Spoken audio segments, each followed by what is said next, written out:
Recognize the gentleman from California for 5 minutes. Thank you, Mr. Chairman.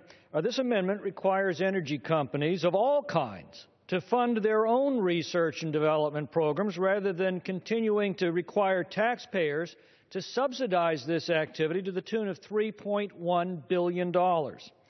If we're serious about an all-of-the-above energy policy, we've got to stop using taxpayer money to pick winners and losers in the energy industry and start requiring every energy technology to compete on its own merits.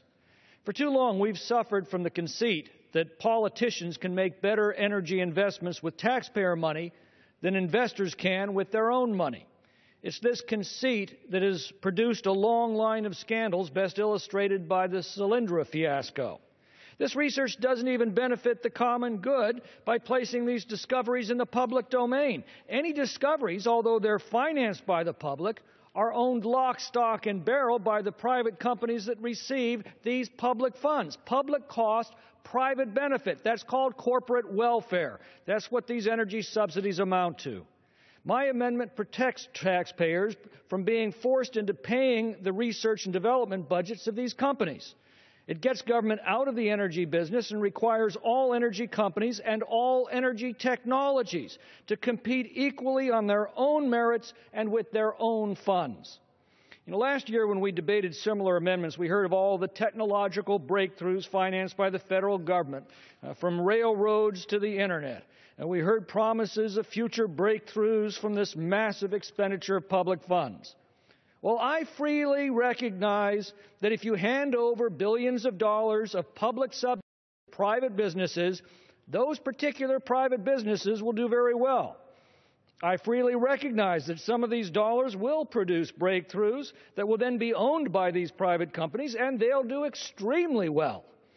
But what the advocates of these subsidies fail to consider is Bastiat's dilemma between the seen and the unseen, the immediate effects that you can clearly see and the unintended effects that cannot be seen. In this case, what we don't see clearly is the opportunity cost of these subsidies. Investors using their own money are very focused on making investments based on the highest economic return of these dollars. Politicians using other people's money make investments based on the highest political return of these dollars. This is the principal difference between Apple Computer and Solyndra, or between FedEx and the post office. These public subsidies, in effect, take dollars that would have naturally flowed into the most effective and promising technologies and diverts them into those that are politically favored. Dollar for dollar, this minimizes our energy potential instead of maximizing it. For example, hydraulic fracturing. It's revolutionized the fossil fuels industry. It offers us the very real potential of becoming energy independent.